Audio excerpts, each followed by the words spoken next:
se pinchó varias veces, y este es el patólogo. Saben que el patólogo es el que analiza las muestras, ¿no? Entonces las tiene que teñir, tiene que hacer su trabajo, máquinas, centrifugadoras, etcétera, para después poder nosotros ver esto que son imágenes de un cáncer de próstata. Y aquí nos da muchísima información. Muchísima información. Primero nos dice el nombre y apellido. ¿Cómo te llamas? Adenocarcinoma. Prácticamente es el más frecuente. Todo el resto de estos tumores son muy poco frecuentes, pero esto es lo que vamos a encontrarnos siempre. El adenocarcinoma de tumor. El adenocarcinoma de próstata. Y después otra información, pero importantísima, de cara pronóstica, de cara estratégica, etcétera, es el sistema de Gleason.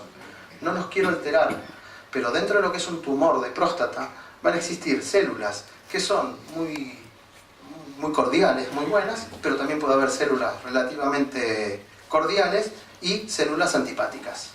Puede haber todo esto. Entonces se tuvo que homogenizar todo eso. Entonces el sistema de Gleason permitió compatibilizar 1 más 1, quiere decir que hay células cordiales. Gleason 1 significa que es un tumor de buen pronóstico. Gleason 4 más 3 es que hay 3 cordiales y hay 4 que son un poquito antipáticas. Y un Gleason 5 más 5, cuidado porque aquí son todas células antipáticas. ¿Se entendió? Un poco.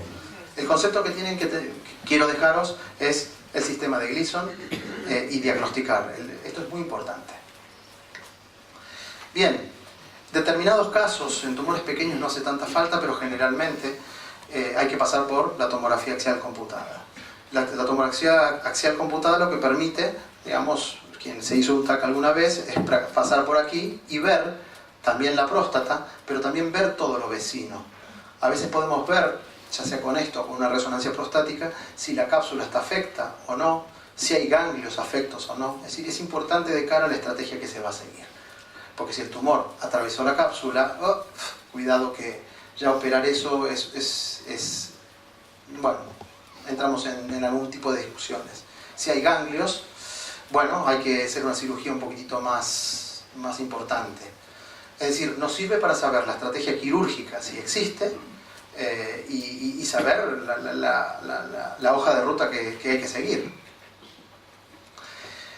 Les comenté por ahí de que la próstata es muy amiga del hueso. Es decir, cuando hablamos de metástasis, la próstata le gusta los ganglios, y a través de los ganglios el sitio donde más le va a gustar es los huesos. Por lo tanto, el rastreo óseo a través de la gamografía ósea, que es otra cosa que no es la tomografía, nos permite dar imágenes así, y todos estos puntitos negros es que el tumorcito nos afectó parte del hueso. Aquí ya estaríamos hablando de una situación que no es quirúrgica en absoluto. Se vive muchos años en esta situación, y ahora más todavía.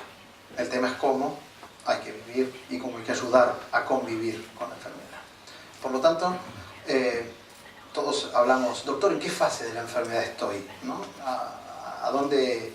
Bueno, para saber la fase de la enfermedad, esto que preguntamos de una manera coloquial, sin saber lo que queremos preguntar, es el estadio de la enfermedad, que lo va a dar la T, que es el tamaño, la N, si es que la tomografía nos detectó ganglios o no, y la M, si es que el tumor se escapó fuera de lo que es la próstata. Y, ¿se acuerdan de Gleason? Las células antipáticas, las células cordiales, etc. Bueno, esto es importantísimo. Con esto podemos establecer un valor pronóstico y una actitud terapéutica.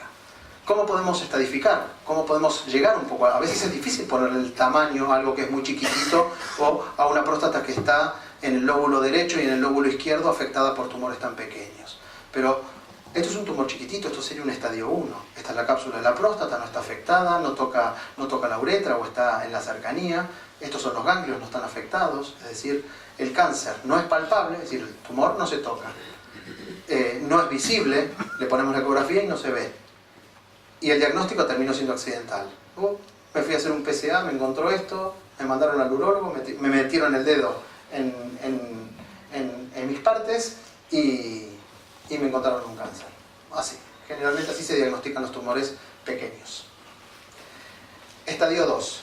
¿Ven aquí estas manchas blancas? Aquí hay otras afectaciones, pero sigue dentro de la cápsula. El tumor es palpable, es decir, el tumor se toca. El tumor generalmente aquí se ve. Y aquí se ha fastidiado parte de lo que es la cercanía de la cápsula. un estadio 3. Fíjense cómo se ha ido el estadio 3. A los tejidos vecinos. Aquí está, hay tejidos vecinos.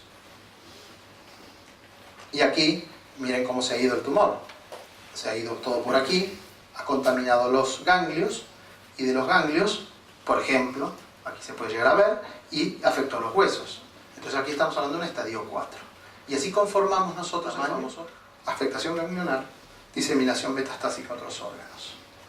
Bien, como les dije, todo esto es lo que define el factor de pronóstico y lo que nos define la hoja de ruta, lo que acabo de decir previamente. Tratamiento. Uy, qué lío. Y les aseguro que es mucho más complejo que esto. Y les aseguro que esto, hace un año atrás, era distinto también. Un año. Al tratamiento podemos hacer cirugía sola. Depende de la circunstancia, depende del tamaño, depende de la condición del paciente. Todo depende, ¿eh? Todo depende. Por lo tanto, no tomen como cada paciente es una forma distinta de albergar un tumor, lo que se va a hacer. Cirugía. A veces no es la cirugía, a veces es solamente la radioterapia, pero no porque esté peor, sino que a una persona de 65 o 70 años podemos ofrecer la radioterapia y ofrecer la misma curabilidad que una cirugía. Hormonoterapia, es decir, ¿qué es hormonoterapia? No dar hormonas, sino que si dije que el tumor se alimenta de andrógenos, lo que hay que hacer es, ¡pum!, bloquear los andrógenos. Quimioterapia, ya la quimioterapia se usa cada vez menos. Se usa, pero cada vez menos. ¿Por qué? Porque han llegado más líneas de aquí, y aquí no puse otro círculo que se llama la inmunoterapia, y todo lo nuevo, por eso les digo que es el año de la próstata.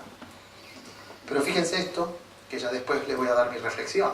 Observación y vigilancia. Tengo un cáncer, ¿cómo, doctor? Observación y vigilancia. ¿Qué, me va a dejar con un cáncer? Ya hablaremos. Bien, empecemos por la cirugía. La cirugía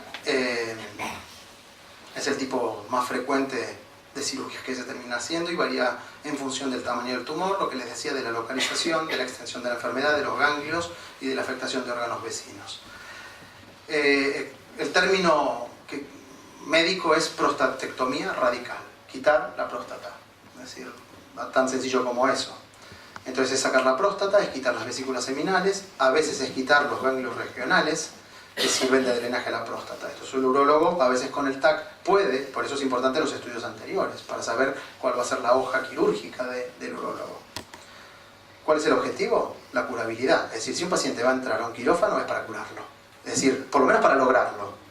Pero si entró a quirófano es porque ese es el objetivo o la intención que se busca. Curar la enfermedad.